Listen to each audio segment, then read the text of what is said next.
Director Wes Ball is currently stuck in franchise film hell. He's part of the group of directors that all came in the height of that 2014 cinematic universe film era. I'm talking about new and upcoming directors no one had really heard of, like Gareth Edwards, who had just made Warner Brothers' Godzilla, Matt Reeves with The Rise of the Planet of the Apes, Gunn with Guardians of the Galaxy, the Russo brothers with Captain America Winter Soldier, all of these releasing in 2014. Each have had a somewhat rough path of finding their place outside of cinematic franchise films. And Wes Ball might be the best example of that, starting with his directorial debut in, you guessed it, 2014 with Maze Runner. And despite that stroke of luck and success he had found with the Maze Runner franchise, any other project outside of a known franchise has fallen through the cracks. And with Wes Ball now directing The Kingdom of the Planet of the Apes and beginning work on a new Zelda film, will he ever get to finally make a film not attached to a franchise? And does he even want to? Let's take a look at the life and career of director Wes Ball. I'm a talking about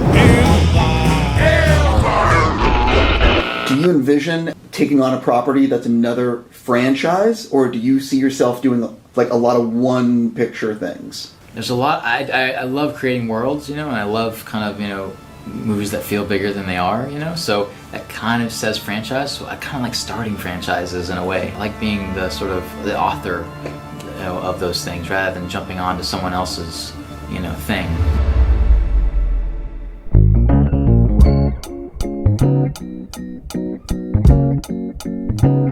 Wes Ball attended film school at Florida State University with a major in fine arts before graduating in 2002. His BFA thesis actually won him a Student Academy Award in 2003 for his short film, A Work in Progress. There once was an old tire that hung from a tree. Not a soul in sight, no one to see, except for a bear. It was awarded in the animation category, but it did feature some live action scenes to it as well. And though it is a 2002 created 3D animation, some of the effects that they used were pretty good for being in that era, especially for a student film at this time. Despite winning that award, Wes Ball wouldn't get a chance to direct for another 10 years, and instead dove headfirst into other projects, working as a graphic and visual effects artist. But to Wes Ball, these were formative years to grow as a creative and to work on building relationships with the right people, something that he attributes to his success over the years. The town, the business runs on relationships. I mean, almost all the work that I've done since my little short film that I made, Work in Progress, it won a bunch of awards and came out here and opened up a bunch of doors. That took 10 years for me to ultimately become a director, but a lot of those people that I first met, having watched that short and told me, hey, you got some talent, kid, what else you got? Those same people that had seen his potential 10 years before would see it again, with a little inspiration from James Cameron. Avatar inspired me to ultimately make my little short ruin.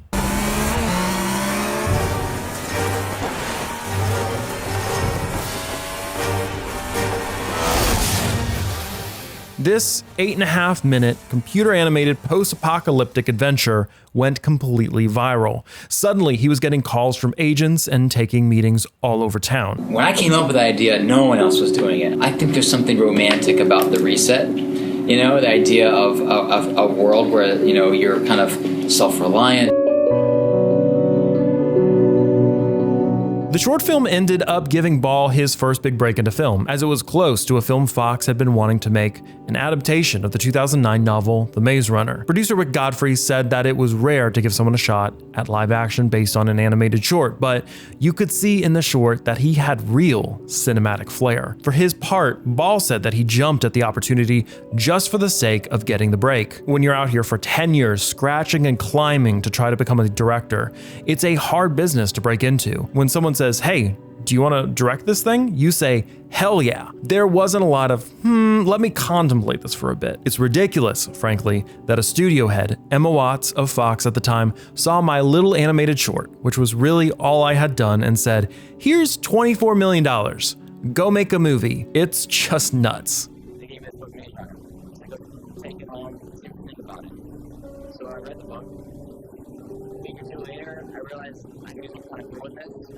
Went in and pitched everyone that box on my take on the book, and they said, "You're our director." The end result proved that Fox's gamble on Ball was a very profitable one. Maze Runner made 10 times its budget back. The budget of $34 million turned into $348 million at the box office. As the outlet Reading Eagle summed it up, Ball has proven himself to be a pro who can deliver. Fox loves him, his actors love him. It's the sort of reputation you need when you're making your name in Hollywood. But The Maze Runner wasn't a solo project. The novel is actually the first part of a trilogy series, and by this point, Fox had already gotten the ball rolling on adapting the second novel on the condition that filming would be dependent on the first film's success. Ball was initially hesitant to return for the sequel for a simple reason. He just didn't like the book, but he was reportedly swayed by the pleas of his cast and assurances that he could tweak the story, agreeing to stay on to complete the trilogy. But what kept me through was really the cast and those characters and just seeing their stories kind of progress. And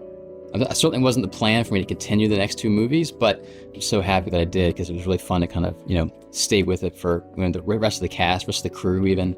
It's been quite an adventure for all of us, The next film was released to diminishing returns, however. Despite doubling the budget for the second film, Maze Runner: Scorched Trials, it ended up with similar returns to the original. You keep on mentioning the future films and plans for the future. Do you know anything about how that's going to proceed? Are you just waiting for the phone to ring?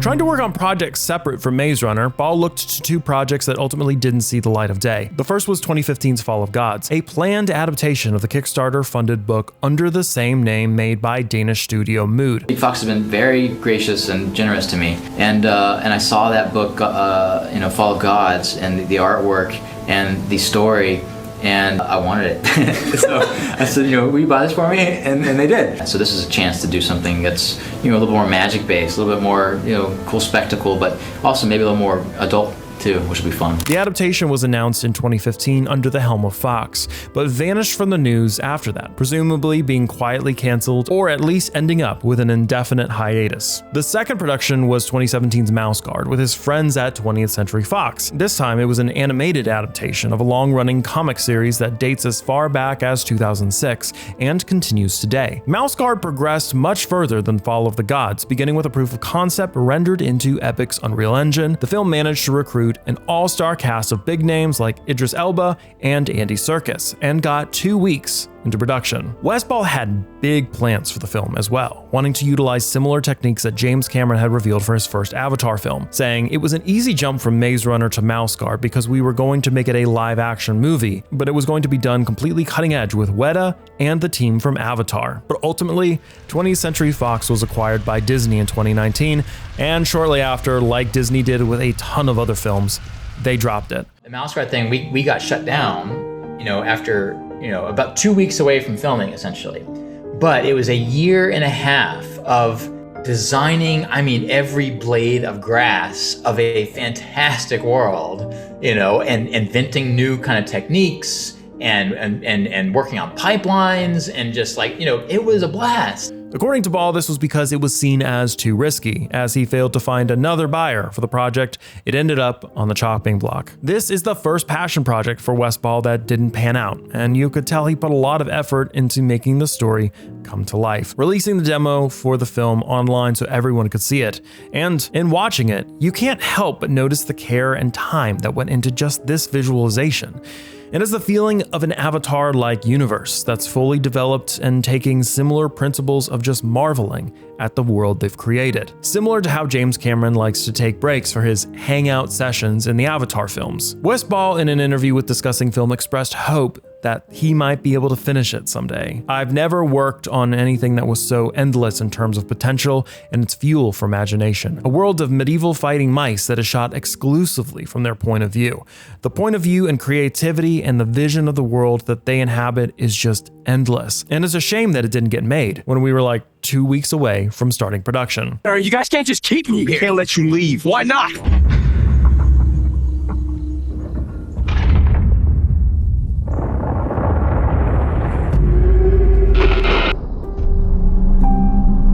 This left Ball back where he started. the last entry of the Maze Runner trilogy, Death Cure, released in 2018 and was a success, but ended up with slightly less in way of returns than its predecessor. They were all profitable films, but they weren't able to quite emulate the magic of the first go-around. With diminishing box office returns and falling critic and audience scores also dampening this franchise, part of the issue was these teen dystopian film franchises peaked in 2014, but also overly saturated the market with similar films releasing at the same time, like The Host, The Giver, The Mortal Instruments, Divergent, Ender's Game, I Am Number 4, The Fifth Wave, and Hunger Games. All of these tried to launch within a few years of each other, with really The Hunger Games being the most successful of the bunch by a long shot. In second place, however, was that first Wes Ball Maze Runner, which still has high marks and was regarded as a bit of fresh air for the genre that was slowly dying. But dying it was, and the Hunger Games finale in 2015 really marked the end of success for this type of genre film, at least for the time being. With that in mind, the next Maze Runner projects were destined to see declines, and pair that with kind of subpar stories to go along with it, it's easy to see what happened. Reflecting back on his time directing the Maze Runner franchise, Ball said, "As a director, it's a blessing. My first 3 movies are a trilogy, each distinctly different from the previous one, which is another blessing as a franchise. I like to say that the Maze Runner movies were basically really good practice, and now I get to go out and make other movies." From there, Ball had 2 more failed projects. 2020's The First 15 Lives of Harry August, an adaptation of the 2014 sci-fi novel of the same name, which seemingly burned away in development hell, and 2022's Harbinger, another comic book adaptation based on the so-called Valiant universe of comics, which was first translated to screen with 2020's Bloodshot. Harbinger was ultimately given to another director and delayed in favor of a Bloodshot sequel. This is important. Ball's next production, which finally managed to climb out of development hell, is Kingdom of the Planet of the Apes. Disney approached him in 2019 to write and direct the film. It's a project that he was approached to do after the cancellation of Mouse Guard. Although Mouse Guard was a failed project, it showed that Ball could work with CGI, which was a must for bringing apes to life in this film. Ball actually turned down the idea initially, as he felt that the Planet of the Apes was a film trilogy that had a natural conclusion and didn't need another film. But then just a week later, he changed his mind, believing he had a story that could continue from the original films and do them justice. For Kingdom of the Planet of the Apes, Ball was inspired by the Avatar films and wanted to recreate their world-building magic, saying, "We wanted to consciously go there. You want to go visit this world." I said before, can we make this a little bit more like Avatar? This, of course, is easier said than done, but it's a great mindset for a director to have when approaching a heavy CGI film. I'm not James Cameron. I don't have hundreds of millions of dollars, Ball confessed. But can we make a movie where it's like, I want to go explore that. I want to go climb that building. I want to go live in that place and the bugs flying around and just make it real. They would utilize mocap suits just as the other Planet of the Apes films had, and would finally give him that Avatar-like experience he was looking for. So what does the future hold for Wes Ball? It might take some time before he breaks out of franchise adaptations, but at least his next adaptation is one with high prospects. All the way back in 2010, he expressed his idea for The Legend of Zelda to see the big screen. Now it's actually happening, and he's in the driver's seat, with the film being announced by the Nintendo designer and director. It will take time until its completion, but I hope you look forward to seeing it. With both Planet of the Apes and Zelda films, you get the sense that Ball is finally getting to do some of the work he's interested in, especially with the last 2 films. Finally getting to utilize Avatar-like techniques to build a world and a vision that he's always dreamed of. Despite many of the roadblocks and projects that fell through along the way, in a sense, Wes Ball has been building the skills and experience to perhaps take on his own original film. But that is not to take away from the work he has accomplished within film franchises, which oftentimes require a lot more adversity to deal with, a ravenous fan base, and expectations that can sometimes verge on insanity, as I'm sure he will find out as he makes the Zelda film.